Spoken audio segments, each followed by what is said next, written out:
¿Por qué lo que criticaron lo han hecho en la práctica, mantener la relación deuda-PIB tan elevada? Yo diría que a partir del año 2015-2016, cuando el Estado empieza a pagar más, o empieza a destinar más recursos anualmente al pago del servicio de la deuda, que lo que destinaba, por ejemplo, al sector salud.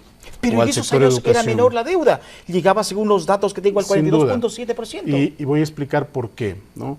Cuando usted tiene un déficit, y esto no es muy distinto de lo que funciona en un hogar, si usted tiene gastos que exceden los ingresos, ¿no es cierto?, para ir saneando esos gastos necesita seguirse financiando. ¿Para qué usted toma el financiamiento? Si toma el financiamiento, como se hizo en el periodo anterior, para rehuir de las decisiones que hay que tomar para corregir la economía, o si toma el financiamiento para ir saneando la economía, es decir, para ir reduciendo el financiamiento. Pero, por ejemplo, ustedes en junio hacen una recompra de deuda. Así es. Se habla de un 78%, pero es para recompra de lo que vencía el 2020, transformarlo a que venza el 2029. Uno pudiera decir, bueno, dejen de pagar la deuda. Eso implica un default, un riesgo país que se va al techo, los mercados no le van a prestar más dinero, y no solamente al sector público, sino también al sector privado. Por eso la operación que se hizo este año, más bien yo la considero una operación extremadamente exitosa. Una operación de ese tamaño no se la puede hacer en el mercado sin la credibilidad suficiente. ¿Qué es lo que se viene para febrero? Esa es una de las preguntas que muchos sectores también se hacen cuando se habla de una focalización dirigida de los subsidios. ¿Qué en la práctica va a suceder? Importante lo que usted pregunta, Ramiro. ¿En qué hemos estado trabajando, ¿no?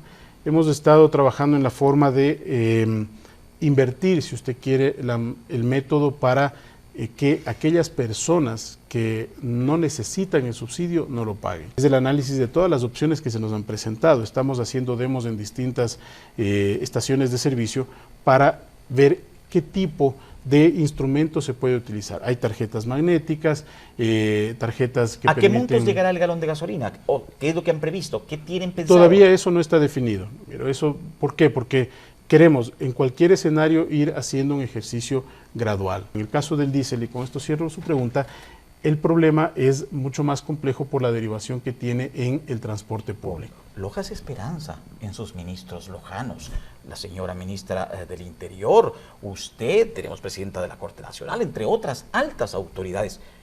En la vecina provincia de Azuay, que con todo derecho se tiene ministros azuayos, se dice que hacen mucho más que los ministros lojanos por su tierra. ¿Qué es lo que dijo el gobernador de la Azuay en el tuit de la gobernación? Una solución que el Austro nunca ha tenido en ningún gobierno.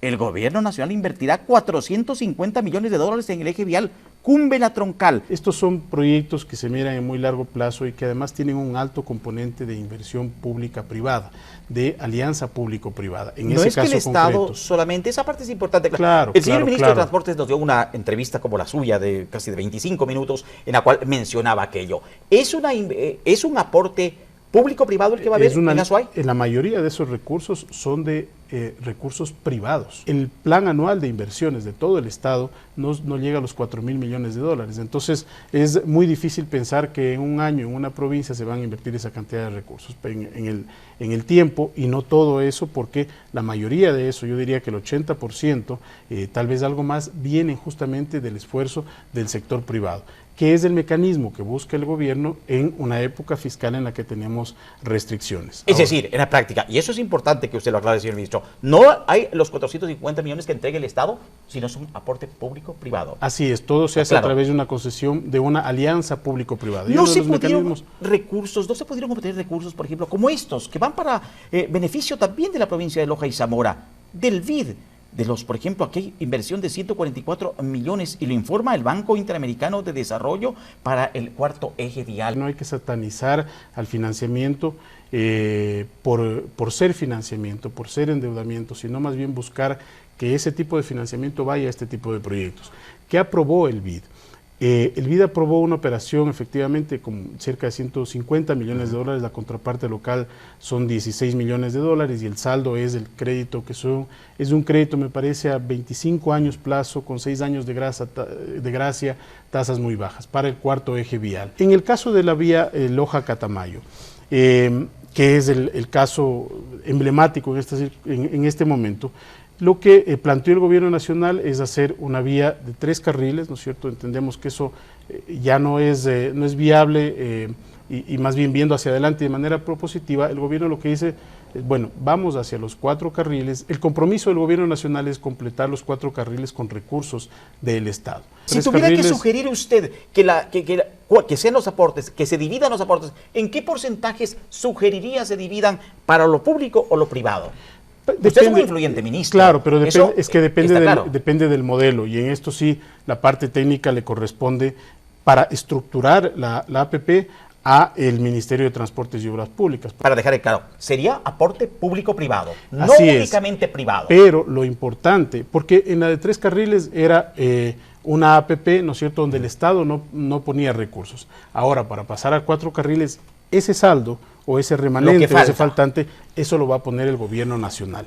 Ese es el compromiso. Hay que rehacer todo el modelo y entender que esto tiene que irse haciendo por tramos como todo proyecto vial. Esto no se hace de la noche a la mañana. ¿Sabe usted que le agradecería a Loja eternamente que ese proyecto salga bien? Se ha tornado emblemático, como usted lo señala. Se habla de los túneles, que reduciría el tamaño de la vía, la distancia de 36 a 21 kilómetros, que no cuesta mucho, que son 125, 130 millones. ¿Se podrían hacer los esfuerzos, señor ministro, la gestión, la suya, para intentar conseguir aquello? Sí, sin duda. Yo me comprometo a hacer un acercamiento con el ministro de Transporte y Obras Públicas para analizar el tema a detalle. Todos tenemos aspiraciones de que la vialidad en general en el país pueda seguir mejorando, y hay muchísimas alternativas, pero esto no solamente es de Loja, en otras provincias donde hemos tenido que dialogar con las autoridades para hacer lo factible, ¿no? Y tampoco creo que es saludable, Ramiro, desconocer todo lo que se ha hecho por parte del gobierno nacional. La Silica Pozo-Ulpindal me parece que son cerca de 10 millones y la otra es la Taquil Chantaco-Chuquiribamba, que también son cerca de 10 millones. 50%, 50%. ¿Qué porcentaje? Igual. Efectivamente, 50-50. En la Silica Pozo-Ulpindal ya se firmó el contrato la segunda o tercera semana de diciembre para empezar los trabajos con la obra, y el Estado ha comprometido estos recursos. Y en el otro caso, pues el Estado también hizo un compromiso. Ese es un convenio que estaba con fecha de caducidad el 31 de diciembre. Hemos tomado contacto con el prefecto, le hemos dicho que vamos a ampliar ese convenio porque no se ha podido ejecutar este año, pero con la voluntad de que el gobierno nacional aporte. Los jubilados, nos escribieron ayer aproximadamente unos 15, 20 jubilados. Usted en Televisión Nacional declaró hace 5 meses que en 2, 3 días se solucionaría el tema de los trámites para los incentivos. Han pasado 5 y no hay solución. Este gobierno ha pagado más de $1.000 millones de la deuda que venía arrastrándose del gobierno anterior. Es decir, el gobierno anterior dejó ofreciendo, como quien dice, dejó estructurando todo este programa de incentivo jubilar, y al final del día no les pagó a los jubilados.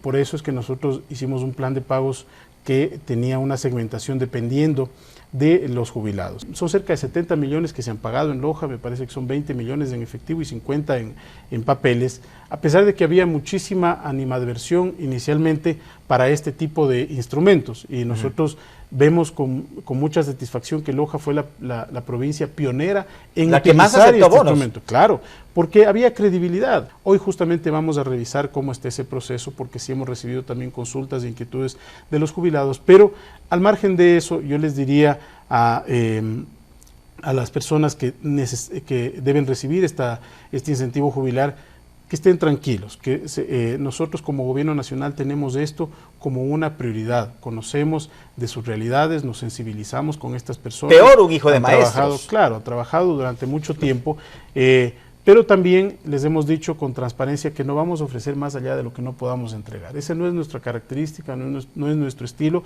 y hemos logrado este año ubicar más de cerca de $400 millones para cumplir con eso, y el próximo año están presupuestados una cantidad incluso superior. Entonces, a partir de enero se van a empezar a regularizar ya nuevamente estos pagos, y no es que se ha cerrado definitivamente la opción bajo ningún concepto, sino que ya estamos en un cierre de año donde se ha ocupado el techo presupuestario y tenemos que ubicarlo para el próximo año. Así que más bien les invitamos aquí a mantener el canal de diálogo y el esquema y el mecanismo de diálogo como lo hemos hecho este año, y que confíen en la palabra del gobierno nacional, que este año les cumplió a más de 1.500 jubilados en la provincia, y que esos ¿Solo en Loja? remanentes, solamente en Loja, y que esos remanentes vamos a seguirlos cumpliendo.